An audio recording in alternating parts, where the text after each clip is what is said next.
محبت مجھ سے کیوں اتنی، میں تو قرآن کا داعی ہوں، رسول اللہ کا وارث، صحابہ کا سپاہی ہوں، مجھے ہے کفر سے نفرت، میں تو۔ السلام علیکم ورحمۃ اللہ وبرکاتہ۔ الحمدللہ رب العالمین والصلاة والسلام علی سید الانبیاء والمرسلین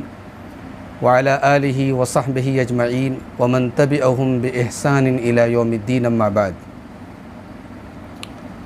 معزز ناظرین،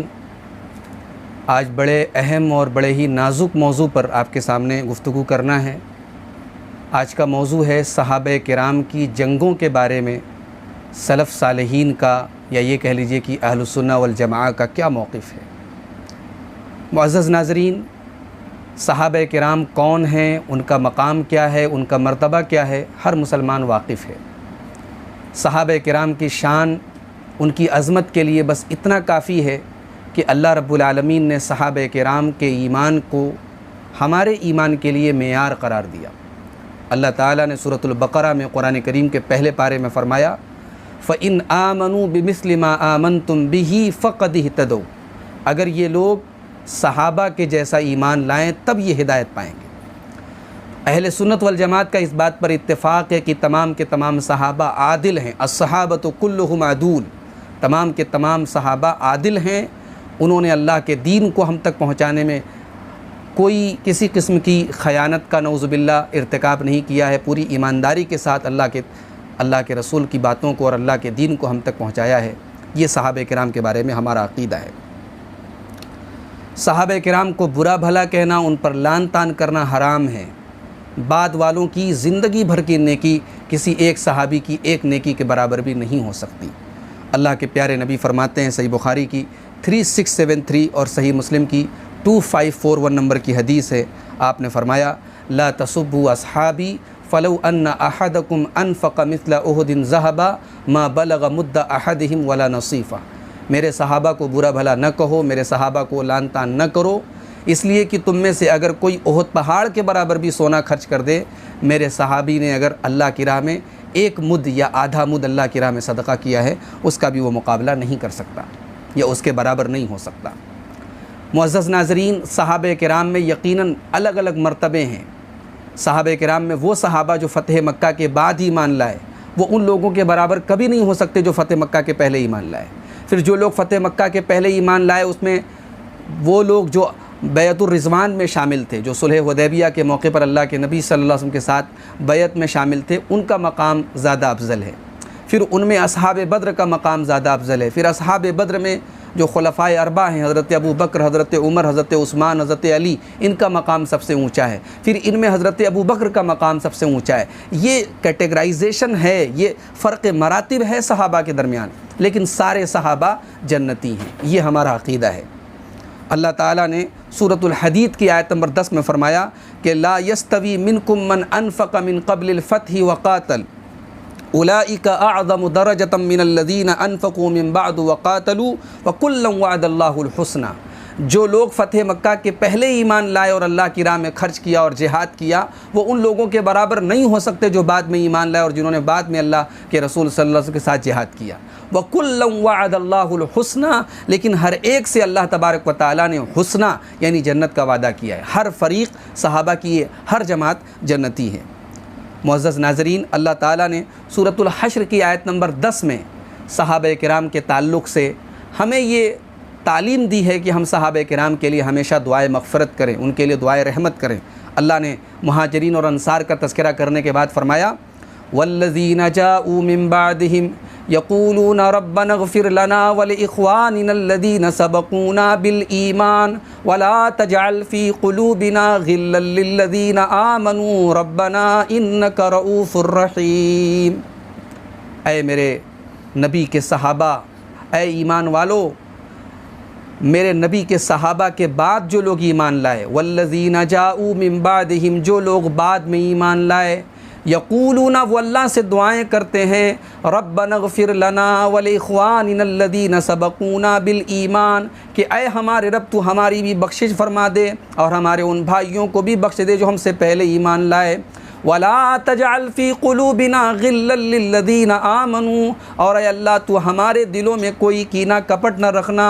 ان لوگوں کے خلاف جو ہم سے پہلے ایمان لائے۔ اب ہم سے پہلے جو ایمان لائے اس میں تمام کے تمام صحابہ آ گئے، ان صحابہ کرام کے لیے دل میں کوئی کینہ رکھنا بھی حرام ہے اور ان کے لیے دعائے مغفرت کرنے کا اس آیت کریمہ میں حکم دیا گیا ہے۔ اسی لیے حضرت عروہ بن زبیر کہتے ہیں کہ اماں عائشہ رضی اللہ تعالیٰ عنہا نے ایک مرتبہ ان کے سامنے جب یہ ذکر کیا گیا کہ صحابہ کرام کو کچھ لوگ برا بھلا کہتے ہیں، کچھ لوگ حضرت علی کو برا بھلا کہتے ہیں، کچھ لوگ حضرت معاویہ کو برا بھلا کہتے ہیں، اس طریقے کی باتیں جب اماں عائشہ کے سامنے آئیں تو اماں عائشہ نے فرمایا حضرت عروہ سے جو ان کے بھانجے تھے، کہا کہ یبن اختی، یہ صحیح مسلم کی 3022 نمبر کی حدیث ہے، کہا کہ یبن اختی، اے میرے بھانجے، اے میرے بہن کے بیٹے، امروا ان یستغفروا لاصحاب النبی، کتنے افسوس کی بات ہے کہ لوگوں کو حکم دیا گیا تھا کہ وہ نبی کے صحابہ کے لیے استغفار کریں، مغفرت کی دعا کریں، فسبوہم، لیکن ان لوگوں نے الٹ کر کے بجائے اس کے کہ نبی کے صحابہ کے لیے مغفرت کی دعا کریں، انہوں نے نبی کے صحابہ کو برا بھلا کہنا شروع کر دیا۔ معزز ناظرین، صحابہ کرام کے درمیان جو جنگیں ہوئیں وہ ایک حقیقت ہے، اس کا انکار نہیں کیا جا سکتا، مگر ان جنگوں کو کریدنا اور پھر تاریخ کی جھوٹی سچی روایات کی بنیاد پر ان جنگوں کے بارے میں یہ فیصلہ کرنا کہ وہ فریق صحیح ہے اور یہ فریق غلط ہے اور اس بنیاد پر بعض صحابہ کو لعنت ملامت کرنا، یقیناً یہ گمراہی ہے، یہ بدعت ہے، یہ سلف صالحین کا طریقہ نہیں ہے، یہ اہل سنت والجماعت کا طریقہ نہیں ہے۔ ہمیں یہ بات یاد رکھنی چاہیے کہ صحابہ کرام کے درمیان جو جنگیں ہوئیں، خاص طور سے حضرت علی اور حضرت معاویہ کے درمیان جنگ صفین ہوئی، اور اس کے پہلے حضرت علی کے لشکر کے درمیان اور حضرت طلحہ، زبیر اور حضرت عائشہ کے لشکر کے درمیان جو جنگ، جس کو جنگ جمل کہا جاتا ہے، اس فتنے کی شروعات کہاں سے ہوئی؟ جب ہم تاریخ کے اوراق الٹتے ہیں اور معتبر راویوں کی جب روایات کو ہم سامنے رکھتے ہیں تو یہ بات معلوم ہوتی ہے کہ پورا فتنہ جو ہے یہ حضرت عثمان غنی رضی اللہ عنہ کے دور میں ایک ٹولہ ایسا پیدا ہوا جس ٹولے کا جو ہیڈ تھا وہ عبداللہ ابن سبا ابن السودا نام کا ایک ملعون آدمی تھا جو یمن کا رہنے والا تھا، بعد میں وہ مصر چلا گیا اور مصر کو اس نے اپنی سازشوں کا اڈا بنایا اور وہیں سے اس نے حضرت عثمان غنی کے خلاف سازشیں رچنا شروع کر دیا۔ اور یہاں ایک بات ہمیں یاد رکھنی چاہیے کہ آج جو لوگ حضرت معاویہ پر لعن طعن کرتے ہیں یا جنگ جمل اور جنگ صفین کی بنیاد پر حضرت معاویہ کو برا بھلا کہتے ہیں، وہ لوگ حضرت عثمان غنی کے بارے میں بھی اس قسم کی باتیں کرتے ہیں کہ حضرت عثمان غنی کے خلاف جو ایکشن لیا باغیوں نے یا ان کو جن لوگوں نے قتل کیا، اس میں ایک بہت بڑی وجہ یہ تھی کہ حضرت عثمان غنی نے اپنے دور میں اپنے رشتہ داروں کو اور اپنے قبیلے کے لوگوں کو مختلف عہدوں اور مختلف ذمہ داریوں کا ذمہ دار بنایا تھا۔ گویا نعوذ باللہ وہ یہ اس طریقے سے باور کرانا چاہتے ہیں کہ حضرت عثمان غنی کا جو قتل کیا جن لوگوں نے، ان کے قتل کرنے میں خود حضرت عثمان غنی کی غلطیاں تھیں۔ یہ بھی یاد رکھیں، بہت بڑی جہالت ہے اور حضرت عثمان غنی کے خلاف بہت بڑا بغض ہے۔ حضرت عثمان غنی کا جو اسٹینڈ تھا، جو موقف تھا، وہ بالکل اپنی جگہ صحیح تھا۔ حضرت عثمان غنی نے کوئی غلط قدم نہیں اٹھایا تھا۔ آئیے اس کو ایک حدیث کی روشنی میں دیکھتے ہیں۔ یہ ترمذی کے اندر یہ حدیث ہے، 3704 نمبر کی حدیث ہے۔ حضرت مرہ ابن کعب، صحابی رسول حضرت مرہ ابن کعب کہتے ہیں کہ ایک مرتبہ اللہ کے نبی صلی اللہ علیہ وسلم نے مختلف فتنوں کا تذکرہ کیا کہ میرے بعد مختلف قسم کے فتنے پیدا ہوں گے، اور آپ نے یہ بھی فرمایا کہ فقربھا، میرے دنیا سے جانے کے بعد بہت جلدی وہ فتنے پیدا ہوں گے۔ اس کے بعد حضرت مرہ کہتے ہیں کہ فمر رجل مقنع فی ثوب، اللہ کے نبی یہ بات بیان کر رہے تھے کہ اتنے میں وہاں سے ایک آدمی کا گزر ہوا جو اپنا چہرہ کپڑے سے ڈھانکے ہوئے تھے، تو اللہ کے رسول نے فرمایا کہ ھذا یومئذ علی الہدی، جب یہ فتنے کا دور ہوگا اس وقت یہ انسان ہدایت پر ہوگا، یہ انسان صحیح راستے پر ہوگا۔ حضرت مرہ ابن کعب کہتے ہیں کہ میں کھڑا ہو گیا، میں نے کوشش کی دیکھوں کہ یہ کون ہے جن کے بارے میں اللہ کے نبی نے فرمایا کہ وہ اس دن ہدایت پر ہوں گے۔ فَإِذَا هُوَ عثمان بن عفان، وہ کوئی اور نہیں، وہ سیدنا عثمان بن عفان رضی اللہ تعالیٰ عنہ تھے۔ حضرت مرہ کہتے ہیں میں نے اللہ کے نبی سے پوچھا کہ آپ انہی کی بات کر رہے ہیں؟ اللہ کے نبی نے کہا کہ ہاں انہی کی بات کرو۔ یہ ترمذی کی صحیح روایت ہے، اور مسند احمد کے اندر یہ الفاظ ہیں۔ مسند احمد کے اندر یہ حدیث 18060 نمبر کی حدیث ہے۔ اللہ کے نبی صلی اللہ علیہ وسلم نے فرمایا ھذا واصحابہ یومئذ علی الحق، جب یہ فتنہ ہوگا، جب یہ معاملات ہوں گے تو عثمان غنی اور ان کے جو ساتھ جو لوگ ہوں گے وہ حق پر ہوں گے۔ معزز ناظرین، فتنے کی شروعات وہیں سے ہوئی۔ ابن السودا عبداللہ ابن سبا نے پورا ایک ٹولہ بنایا اور تقریباً 2500 یا 2000 لوگوں نے مدینہ کے اندر ایک طریقے سے مدینہ کو کنٹرول کر لیا، اور ایک ایسا وقت تھا جب صحابہ کرام کی اکثریت حج پر گئی ہوئی تھی، اور ان لوگوں نے امام وقت کو، خلیفہ وقت کو، حضرت عثمان غنی کو شہید کیا، اور بڑے ہی مظلومانہ طریقے سے شہید کیا۔ اس کے بعد جب حضرت علی رضی اللہ عنہ خلیفہ ہوئے اور ان کے ہاتھ پر بیعت ہوئی، تو حضرت علی رضی اللہ تعالیٰ عنہ نے مختلف جو گورنرز تھے ان کو چینج کر دیا،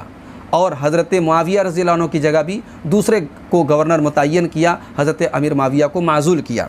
حضرت امیر معاویہ رضی اللہ تعالیٰ عنہ نے حضرت علی کا یہ حکم نہیں مانا، یعنی اپنا چارج دوسرے کو نہیں سونپا، اور کہا کہ میں آپ کے ہاتھ پر بیعت نہیں کروں گا جب تک قاتلین عثمان سے آپ قصاص نہیں لے لیں گے۔ آپ خلیفہ وقت ہیں، آپ امیر المومنین ہیں، آپ کا سب سے پہلی آپ کی ڈیوٹی ہے کہ آپ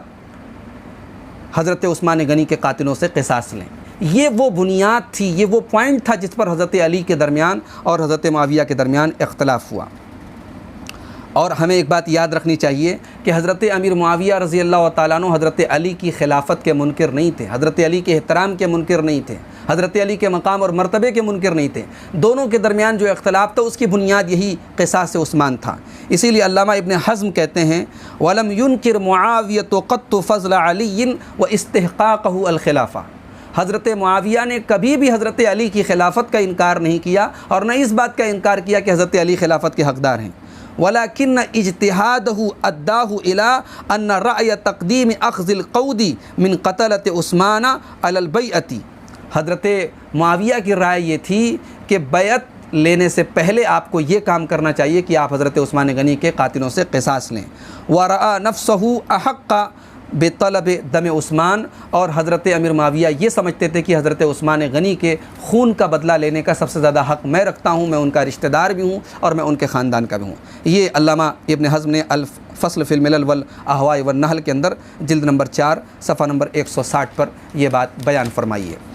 معزز ناظرین،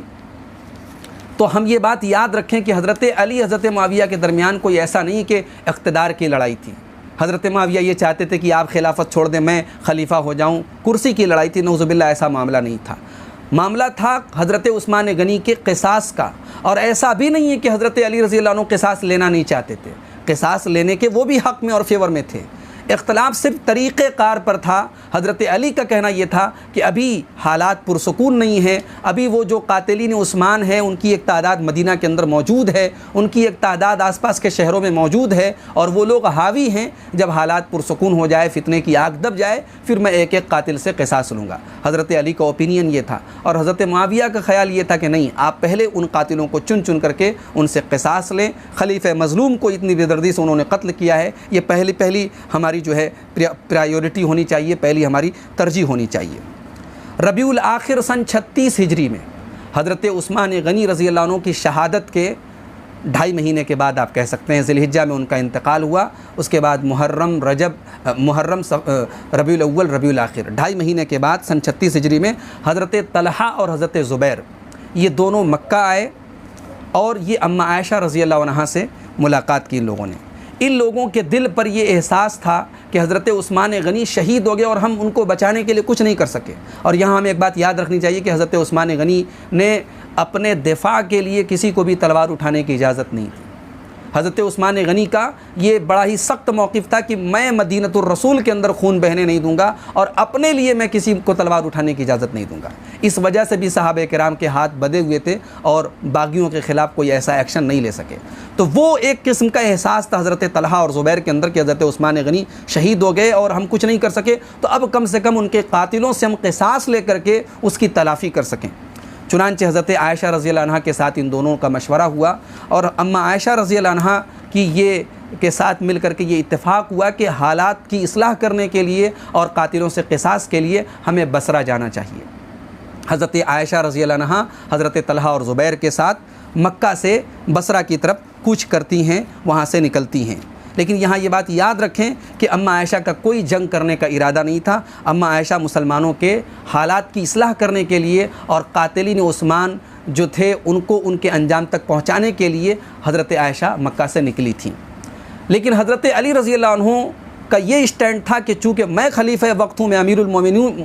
المومنین ہوں، اور ان لوگوں نے میری اجازت کے بغیر مکہ سے بصرہ کی طرف ایک جماعت بنا کر کے یہ لوگ نکلیں، گویا یہ میری اطاعت سے خروج کر رہے ہیں، بغاوت کر رہے ہیں۔ یہ حضرت علی رضی اللہ عنہ کا موقف تھا، اور اسی بات پر جنگ کے حالات بصرہ کے اندر پیدا ہو گئے۔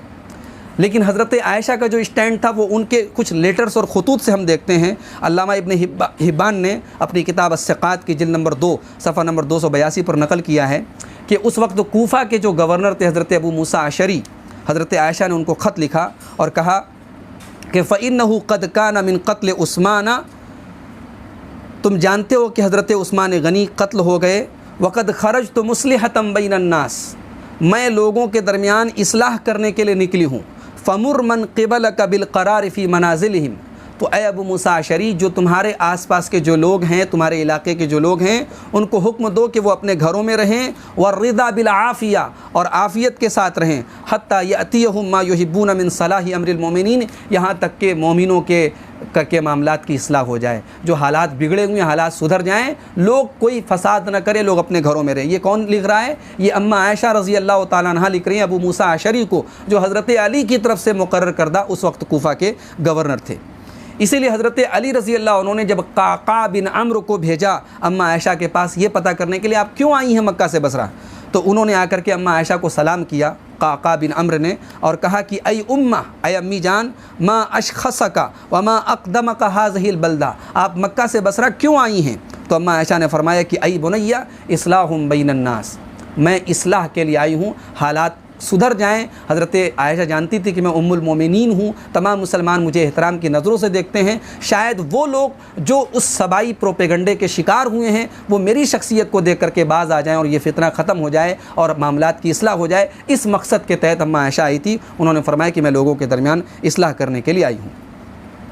لیکن بہرحال وہاں ایک ٹولہ ایسا موجود تھا، اور یہ میں نہیں کہہ رہا ہوں، یہ علامہ ابن کثیر نے البدایہ والنہایہ کے اندر تفصیل سے نقل کیا ہے کہ جب حضرت علی کے درمیان، حضرت عائشہ، طلحہ اور زبیر کے درمیان جب مصالحت کی کوششیں ہونے لگی، تو حضرت علی کی جماعت میں وہ ٹولہ جو سبائی ٹولہ موجود تھا، جس میں اشتر نخعی کا نام آتا ہے، عبداللہ ابن سبا کا نام حافظ ابن کثیر نے لیا ہے، ان لوگوں نے آپس میں میٹنگ کی اور کہا کہ اگر آج ان لوگوں نے صلح کر لی تو پھر ہماری خیر نہیں، اور ان لوگوں نے راتوں رات پلان بنایا کہ ہمیں کل ایسے حالات پیدا کرنے ہیں کہ جنگ ہو جائے، اور آپ جانتے ہیں کہ جب ایک بار جنگ کے حالات پیدا ہو جائے تو پھر یہ سمجھنا مشکل ہو جاتا ہے کہ غلطی کس کی تھی۔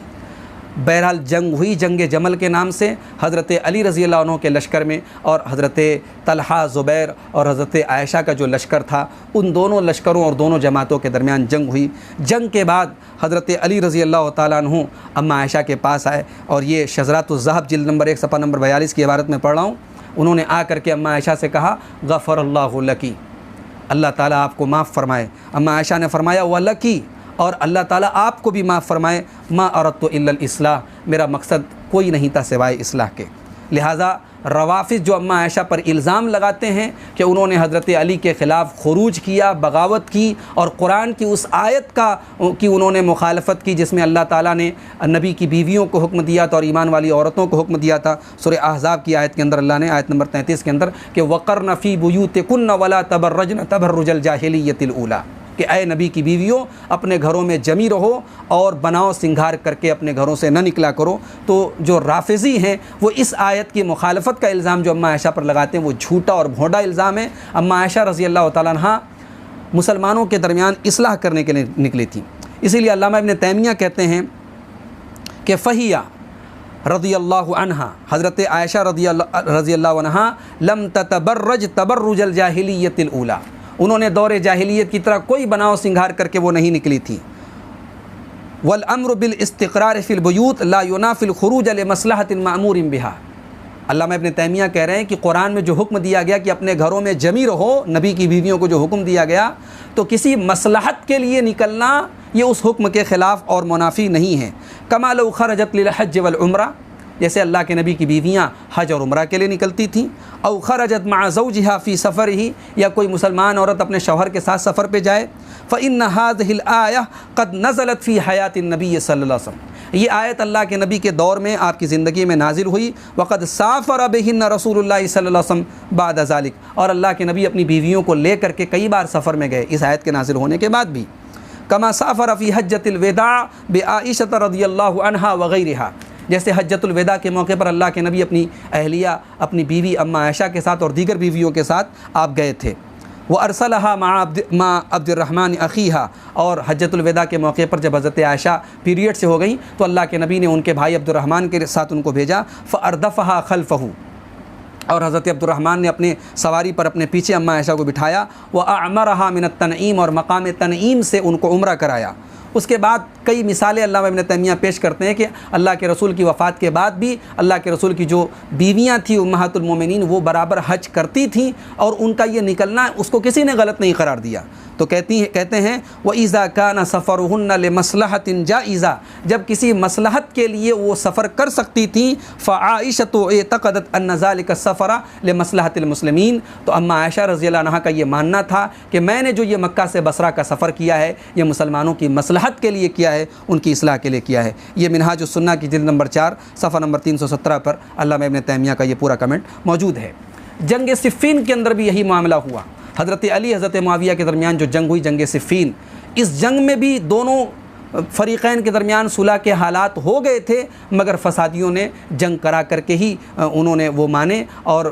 خون خرابہ ہوا اور دونوں طرف لوگوں کی جان گئی۔ ان دونوں جنگوں کے جو فریقین تھے ان کی کیا حیثیت تھی؟ آئیے حضرت علی رضی اللہ عنہ سے خود پوچھتے ہیں کہ وہ اپنے اپوزٹ سائڈ کے لوگوں کو کیا سمجھتے تھے۔ امام اسحاق ابن راہوے بہت بڑے محدث اور فقیہ ہیں، یہ صحیح سند سے نقل کرتے ہیں کہ سمع علی یوم الجمل و یوم الصفین، کہ جنگ جمل اور جنگ صفین کے موقع پر حضرت علی نے دیکھا کہ ایک آدمی حضرت معاویہ کے لشکر کے بارے میں بڑی بری بری باتیں کر رہا ہے، غلط باتیں کر رہا ہے، تو انہوں نے کہا کہ لا تقولوا الا خیرا، دیکھو ان لوگوں کے بارے میں کوئی ایسی غلط بات مت بولو، انہم قوم زعموا اننا بغینا علیہم، ان لوگوں نے یہ سمجھا کہ ہم نے ان کے ساتھ زیادتی سے کام لیا ہے، وزعمنا انہم بغوا علینا، اور ہم نے یہ سمجھا کہ انہوں نے ہمارے ساتھ زیادتی سے کام لیا ہے، فقاتلناہم، اور اسی بنیاد پر جنگ ہوئی۔ گویا حضرت علی بھی یہ مانتے تھے کہ دونوں فریق کا اپنا اپنا ایک اجتہاد تھا، اپنا ایک موقف تھا، اور ہر ایک اپنے کو حق پر سمجھ رہا تھا اور سامنے والے کو خطا اور غلطی پر سمجھ رہا تھا، اور اسی بنیاد پر دونوں فریق ایک دوسرے سے جنگ کر رہے تھے۔ وہاں کوئی اقتدار کی لڑائی نہیں تھی، یا کفر اور اسلام کی جنگ نہیں تھی، حق اور باطل کی جنگ نہیں تھی۔ حضرت علی کے اس قول سے بالکل واضح ہوا۔ حضرت علی سے پوچھا گیا کہ ان جنگوں میں جو لوگ قتل ہوئے ہیں ان کے بارے میں آپ کیا کہتے ہیں؟ مقدمہ ابن خلدون میں علامہ ابن خلدون نقل کرتے ہیں صفحہ نمبر 385 پر کہ حضرت علی نے فرمایا لا یموتن احد من هؤلاء وقلبه نقی الا دخل الجنہ، ان دونوں جماعتوں کے جو لوگ ان جنگوں میں قتل ہوئے ہیں ان میں اگر یہ دل کے پاک اور صاف ہوں گے تو یہ سب جنت میں جائیں گے، ان میں سے جن لوگوں کے دل پاک اور صاف ہیں یہ سب جنت میں جائیں گے۔ گویا ان کے نزدیک یہ اختلاف اجتہاد کی بنیاد پر تھا، اور وہ اپنے فریق مخالف کو فاسق نہیں مانتے تھے۔ حضرت معاویہ رضی اللہ عنہ قسم کھا کر کے کہتے ہیں کہ علی مجھ سے بہتر ہیں۔ یہ البدایہ والنہایہ کے اندر علامہ ابن کثیر نے جلد نمبر 7 صفحہ نمبر 129 پر نقل کیا ہے۔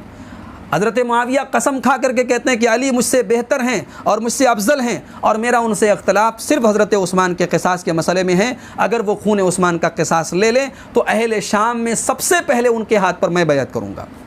یہ حضرت معاویہ کا اسٹینڈ تھا۔ اس سے آپ اندازہ لگائیں کہ آج جو ایک ایسا طبقہ امت کے اندر پیدا ہو رہا ہے جو ان جنگوں کے بارے میں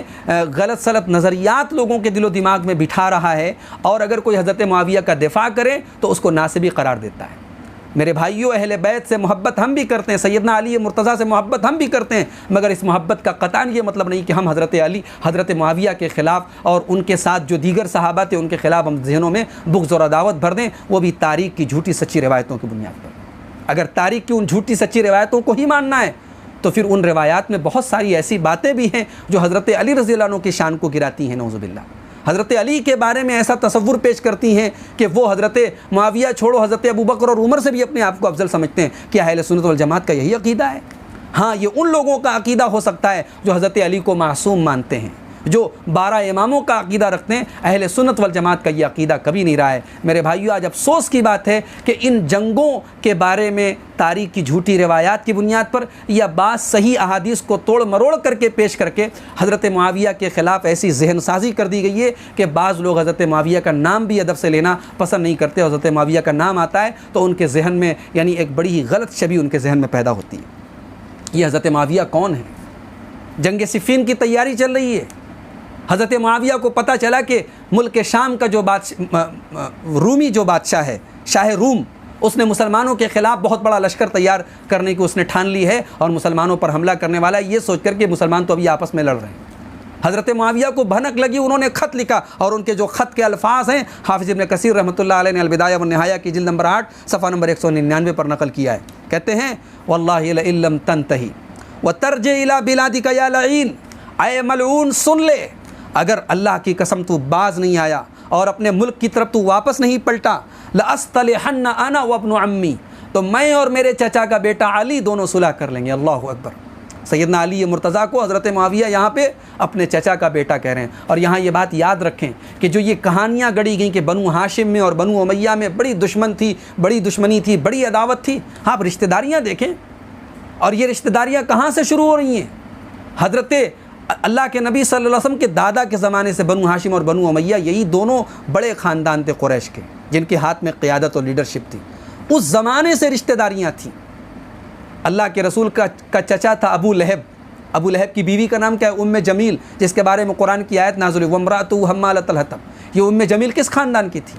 یہ بنو امیہ کی تھی۔ ابو لہب اللہ کے نبی کا چچا ہے، اور اس کی بیوی بنو امیہ کی شادی کس نے کرائی؟ عبد المطلب نے کرائی۔ پھر اور آگے بڑھیے، اللہ کے نبی صلی اللہ علیہ وسلم کی بیویوں میں حبیبہ بنو امیہ میں سے ہیں، اللہ کے نبی کے داماد حضرت زینب کے شوہر بنو امیہ میں سے ہیں، ابو العاص، حضرت عثمان غنی نبی کی دو بیٹیوں کے شوہر بنو امیہ میں سے ہیں۔ پھر اللہ کے نبی صلی اللہ علیہ وسلم کے بعد دور صدیقی میں آپ دیکھیے، دور فاروقی میں دیکھیے، دور عثمانی میں دیکھیے، بڑے بڑے عہدوں پر بنو امیہ کے لوگ تھے۔ تو یہ ایک پورا پروپیگنڈا کر دیا گیا کہ بنو امیہ بڑے خراب لوگ تھے، اور انہوں نے نعوذ باللہ بنو ہاشم سے اور حضرت علی سے اور اہل بیت سے بڑی عداوت رکھی۔ عداوت تھی تو پھر رشتہ داریاں کیوں ہوئیں؟ ہم تو نہیں سمجھتے کہ کوئی اپنے دشمنوں کے ساتھ رشتہ داری کرے۔ حضرت معاویہ کے خاندان میں، مروان ابن حکم کے خاندان میں، بنو امیہ کے خاندان میں حضرت علی کی بیٹیاں گئی ہیں، حضرت حسین کی بیٹیاں گئی ہیں، حضرت حسن کی پوتیاں گئی ہیں، رشتہ داریاں موجود ہیں، میں ڈیٹیل بیان کر چکا ہوں اس کے پہلے ایک تقریر میں۔ تو یہ پورا ایک پروپیگنڈا تیار کیا گیا حضرت معاویہ کے خلاف، خاص طور سے ذہنوں کو خراب کر دیا گیا۔ صحابہ کی یہ لڑائیاں اقتدار کے لیے نہیں تھی میرے بھائیوں، دونوں فریق دین کی سربلندی چاہتے تھے، دونوں فریق اللہ کے رسول کے صحابہ تھے۔ حضرت معاویہ کا پورا آپ ریکارڈ دیکھیں، حضرت عمر فاروق جیسا سخت خلیفہ جو اپنے ایک گورنر کا حساب لیتا ہے، ان کے پورے دور میں حضرت عمر فاروق رضی اللہ تعالیٰ عنہ مصر کے شام کے جیسے علاقے میں جو سرحدی علاقہ تھا وہاں کے وہ گورنر تھے۔ عثمان غنی رضی اللہ عنہ کے پورے 20 سال تک حضرت معاویہ ملک شام کے گورنر رہے، اور ان کی جو پبلک تھی، ان کی جو رعایا تھی، اہل شام جو تھے، ان کے ایک اشارے پر اپنی جان دینے کے لیے تیار رہتے تھے۔ تو اقتدار کا طالب دنیا دار انسان ایسا نہیں ہوتا میرے بھائیوں۔ یہ حضرت امیر معاویہ ہے جنہوں نے اسلام کا پہلا بحری بیڑا حضرت عثمان غنی کے دور میں، جس لشکر کے بارے میں اللہ کے نبی نے صحیح بخاری کی روایت حضرت ام حرام کی کہ میری امت کا پہلا لشکر جو سمندر میں حملہ کرے گا مغفور لہو ہے، بخشایا ہے، اس لشکر کے کمانڈر حضرت امیر معاویہ رضی اللہ تعالیٰ عنہ تھے۔ آج اس امیر معاویہ پر یہ الزام لگاتے انہوں نے حضرت حسن کو زہر دیا، وہ فاسق تھے نعوذ باللہ، وہ حضرت علی کے خلاف انہوں نے بغاوت کی تھی۔ خود حضرت علی تو ایسا نہیں سمجھتے تو تم کیا علی سے زیادہ علی کے چاہنے والے ہوں گے؟ اور یہاں ہمیں ایک حدیث یاد رکھنی چاہیے کہ حضرت معاویہ کے لشکر کے بارے میں ہمارا اسٹینڈ کیا ہونا چاہیے۔ یہ حدیث دیکھیں آپ، صحیح مسلم کی 1065 نمبر کی حدیث ہے۔ اللہ کے پیارے نبی فرماتے ہیں تمرق مارقۃ عند فرقۃ من المسلمین، مسلمانوں میں جب اختلاف پیدا ہوگا تو ایک جماعت نکلے گی جو دین سے نکل جائے گی، یہ خوارج مراد ہیں، اس سے ایک جماعت دین سے نکل جائے گی، یقتلھا اول الطائفتین بالحق۔ اللہ کے نبی فرما رہے ہیں کہ خوارج کی اس جماعت کو کون قتل کرے گا؟ دو جماعتوں میں جو حق کے زیادہ قریب ہوگا وہ جماعت قتل کرے گی۔ یہ کون سی جماعت تھی؟ حضرت علی کی جماعت تھی۔ حضرت علی نے خوارج کو قتل کیا تھا، ان سے لڑائی لڑی تھی۔ یہ حدیث اس بات کی واضح دلیل ہے کہ اللہ کے نبی صلی اللہ علیہ وسلم نے حضرت امیر معاویہ کے لشکر کو بھی غلط نہیں کہا، باطل نہیں کہا، حق کے زیادہ قریب حضرت علی کی جماعت کو کہا۔ گویا حضرت امیر معاویہ بھی حق پر تھے، اجتہادی مسئلہ تھا، اجتہاد حضرت معاویہ کا حق سے زیادہ قریب حضرت علی کا تھا، حضرت معاویہ کا حق سے زیادہ قریب نہیں تھا۔ لیکن حضرت اللہ کے رسول صلی اللہ علیہ وسلم نے اپنی زبان سے ان کو غلط یا باطل نہیں کہا، یا یہ نہیں کہا کہ وہ فاسق تھے نعوذ باللہ۔ تو اللہ کے نبی کے یہ الفاظ بتا رہے کہ حضرت علی رضی اللہ عنہ کے درمیان حضرت معاویہ کے درمیان جو جنگ ہوئی وہ حق اور باطل کی جنگ نہیں تھی میرے بھائیوں، وہ ایک اجتہادی مسئلے اور اجتہادی خطا کی بنیاد پر تھی۔ دوسری حدیث آپ دیکھیں، صحیح بخاری کی 3608، صحیح مسلم کی 157 اور مسند احمد کی 11906 نمبر کی حدیث ہے۔ اللہ کے پیارے نبی فرماتے ہیں لا تقوم الساعۃ، قیامت نہیں قائم ہوگی حتیٰ تقتتل فئتان عظیمتان من المسلمین، جب تک مسلمانوں کی دو بڑی جماعتوں کے درمیان لڑائی نہیں ہوگی، دعواہما واحدہ، اور دونوں کا دعویٰ ایک ہوگا، دونوں کی دعوت ایک ہوگی، دونوں اسلام پر چلنے والے، اسلام کے ماننے والے ہوں گے۔ اور یہی وجہ ہے کہ جب یہ جنگیں ہوئیں حضرت علی کے درمیان، حضرت معاویہ کے درمیان، تو صحابہ کی ایک بڑی تعداد ایسی تھی جو کلیئر ہی نہیں تھا جس کے سامنے کہ حق کس کے ساتھ ہے، جو ان لڑائیوں میں شامل ہی نہیں ہوئی، جو اس فتنے سے اپنے آپ کو دور رکھے ہوئے تھی۔ اگر حضرت علی رضی اللہ عنہ کو سب لوگ حق پر سمجھ رہے تھے، حضرت معاویہ کو باطل پر سمجھ رہے تھے، تو صحابہ کرام کی بڑی تعداد کیوں نہیں ان جنگوں میں شامل ہوئی؟ کیوں وہ پیچھے ہٹے رہ گئے؟ اگر حضرت معاویہ باغی تھے اور قرآن کریم کی وہ آیت ہے فقاتلوا التی تبغی، اس جماعت سے قتال کرو، لڑائی کرو جو بغاوت کرے، تو تمام صحابہ کو حضرت علی کا ساتھ دینا چاہیے تھا۔ مگر یہ حقیقت ہے کہ ان جنگوں میں صحابہ کی تعداد بہت کم تھی، بڑی تعداد میں صحابہ ان جنگوں میں شامل ہی نہیں ہوئے۔ اسی لیے محمد ابن سیرین رحمۃ اللہ علیہ جو بہت مشہور تابعی ہیں، وہ کہتے ہیں، اور ان کا یہ قول امام احمد نے صحیح سند کے ساتھ نقل کیا ہے، اور علامہ ابن تیمیہ نے منہاج السنہ کی جلد نمبر 3 صفحہ نمبر 186 پر نقل کیا ہے کہ کہتے ہیں امام محمد ابن سیرین کہ حاجت الفتنۃ و اصحاب رسول اللہ صلی اللہ علیہ وسلم اشراط الالوف، جب یہ فتنے پیدا ہوئے، جب یہ جنگیں ہوئیں تو 10,000 صحابہ موجود تھے، فلم یحضرها منهم 100، لیکن ان جنگوں میں 100 صحابہ بھی حاضر نہیں ہوئے، لم یبلغوا 30 سے زیادہ صحابہ کی تعداد نہیں تھی، باقی سب دوسرے لوگ تھے، صحابہ کرام ان جنگوں سے دور تھے۔ یہ کون کہہ رہا ہے؟ یہ آج کے دور کا کوئی آدمی نہیں کہہ رہا ہے، یہ امام محمد ابن سیرین کہہ رہے ہیں، جو یقیناً بہت قریب تھے ان واقعات کے، ان حالات کے بہت قریب تھے۔ تو اہل سنت والجماعت کا موقف یہ ہے کہ ان جنگوں کے بارے میں جو صحابہ کرام کے درمیان جو جنگیں ہوئیں، جو اختلاف ہوا، ان کی بنیاد پر ہم صحابہ پر لعن طعن کریں، صحابہ کے خلاف بدگمانی پالیں، یہ قطعاً جائز نہیں ہے۔ اجتہادی خطا کی بنیاد پر صحابہ کے درمیان یہ اختلاف ہوا جو جنگ میں بدل گیا، لیکن ان میں کوئی حق پر اور دوسرا باطل پر تھا، ایسا کوئی مسئلہ نہیں ہے، اور ان جنگوں کی بنیاد پر صحابہ پر لعن طعن کرنا حرام ہے۔ آئیے آخر میں خلاصے کے طور پر امام نووی رحمۃ اللہ علیہ کا ایک جملہ نقل کر دیتا ہوں۔ امام نووی رحمۃ اللہ علیہ صحیح مسلم کی شرح کے اندر فرماتے ہیں کہ مذہب اہل سنت والحق، اہل سنت کا جو مذہب ہے، جو اہل حق کا مذہب ہے، احسان الظن بہم، کہ تمام صحابہ کے ساتھ حسن ظن رکھا جائے، والامساک عما شجر بینہم، اور صحابہ کے درمیان جو جھگڑے ہوئے، جو جنگیں ہوئیں، ان کے بارے میں اپنے آپ کو روک لیا جائے، وتأویل قتالہم، اور ان کی لڑائیوں کی تعویل کی جائے۔ غور کیجیے اس لفظ پر، ایک حدیث ہم کو ملتی ہے جس سے بظاہر کسی صحابی کی شان اگر مجروح ہو رہی ہو تو ہم اس حدیث کی ایسی تعویل کریں کہ صحابی کا مقام اور صحابی کا مرتبہ نہ گرے۔ یہ اہل سنت والجماعت کا موقف ہے۔ وتأویل قتالہم، صحابہ کی جنگوں کی ہم تعویل کریں، وانہم مجتہدون متأولون، اور ہم یہ عقیدہ رکھیں کہ صحابہ نے اجتہاد کیا اور ایک دوسرے کے بارے میں تعویل کی۔ لم یقصدوا معصیۃ، صحابہ کا مقصد کوئی گناہ کرنا نہیں تھا، ولا محض الدنیا، ان کا دنیا کمانا اور دنیا طلب کرنا ان کا مقصد نہیں تھا، بل اعتقد کل فریق انہ المحق ومخالفہ باغ، بلکہ ہر فریق کا یہ ماننا تھا کہ میں حق پر ہوں اور میرا جو مخالف ہے، میرا جو اپوزٹ ہے وہ باغی ہے۔ فوجب علیہ قتالہ لیرجع الی امر اللہ، ہر ایک یہ سمجھتا تھا کہ جب سامنے والا باغی ہے تو مجھے اس سے لڑنا چاہیے تاکہ وہ اللہ کے دین کی طرف پلٹ جائے۔ وَكَانَ بَعْضُهُمْ مُصِيبًا وَبَعْضُهُمْ مُخْطِئًا، اور جب یہ سمجھ کر کہ ہر ایک دوسرے سے لڑ رہا تھا تو کوئی صحیح تھا، کوئی صحت پر تھا، کوئی غلطی پر تھا، معذوراً فی الخطا، لیکن وہ اپنی خطا میں معذور تھا، لأنه باجتہاد، اس لیے کہ یہ اجتہاد تھا صحابہ کا، والمجتہد اذا خطأ لا اسم علیہ، اور مجتہد اگر غلطی بھی کرے تو اس کو گناہ نہیں ہوتا ہے اس کے اوپر۔ وَكَانَ عَلِيٌّ رضی اللہ عنہ هو المحق المصیب فی ذلک الحروب، اور ان جنگوں میں حضرت علی رضی اللہ عنہ ہی حق پر تھے اور درستگی پر تھے، یہی اہل سنت والجماعت کا مذہب ہے۔ وَكَانَتِ الْقَضَايَا مُشْتَبِهَةً، اور معاملات جو تھے وہ مشتبہ تھے،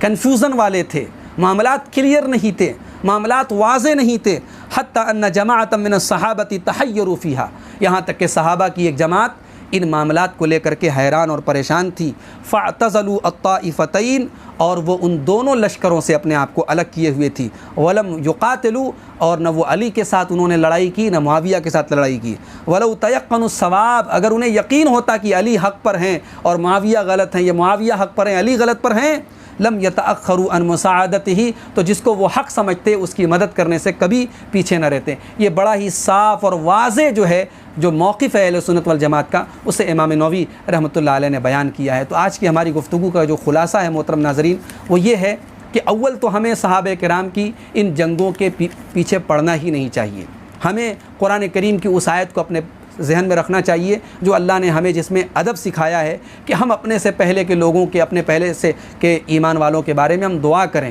اور ظاہر ہے کہ نبی کے صحابہ تو سارے کے سارے جنتی ہیں، ان کے لیے ہم جب بھی ان کا نام لیں رضی اللہ عنہ کہیں، ان کے لیے اللہ کی رضا اور اللہ کی مغفرت کی دعا کریں. دوسری بات یہ معلوم ہوئی کہ صحابہ کی جو جنگیں تھیں وہ اقتدار کے لیے نہیں تھیں، وہ دنیا طلبی کے لیے نہیں تھیں. حضرت علی بھی اپنے فریق مخالف کو غلط نہیں سمجھتے تھے، فاسق نہیں سمجھتے تھے، گنہگار نہیں سمجھتے تھے، اور حضرت معاویہ بھی حضرت علی کا جو مقام تھا اس مقام کو سمجھتے تھے. یہاں ایک بات میں کہنا چاہوں گا،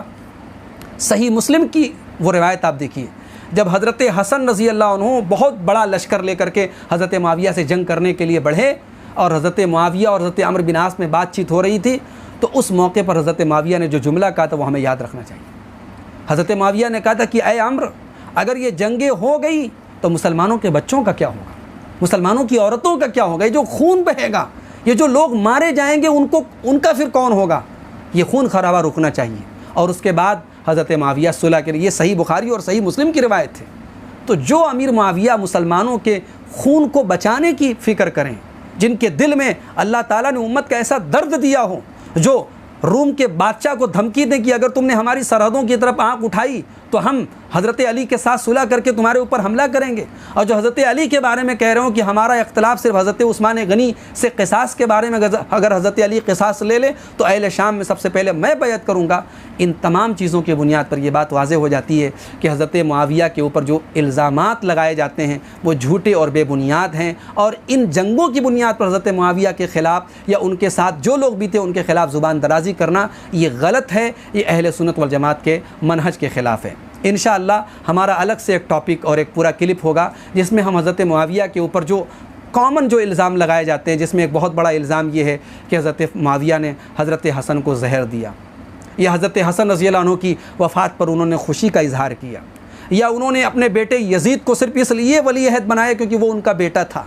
یا انہوں نے ممبروں پر حضرت علی پر لعن طعن کرنے کا آغاز کیا. یہی وہ باتیں، یہی وہ الزام ہیں جن کی بنیاد پر حضرت معاویہ کے خلاف آج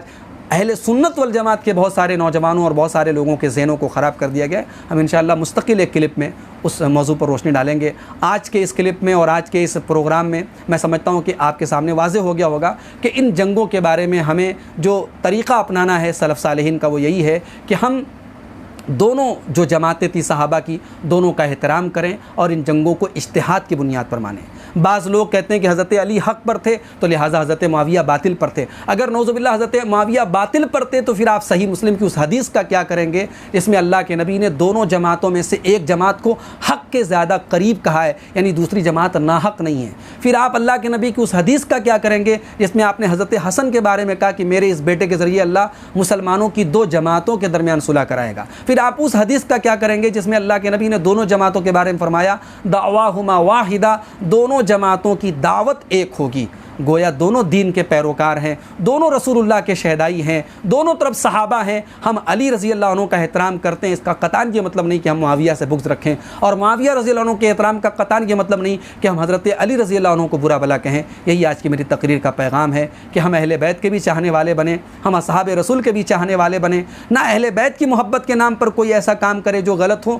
نہ صحابہ کرام کی محبت کے نام پر کوئی ایسا کام کریں جو غلط ہو. اللہ تعالی ہم سب کو اپنے نبی سے، نبی کے صحابہ سے، نبی کے اہل بیت سے سچی محبت کرنے کی توفیق عطا فرمائے. آمین. وآخر دعوانا ان الحمد للہ رب العالمین. والسلام علیکم ورحمۃ اللہ وبرکاتہ.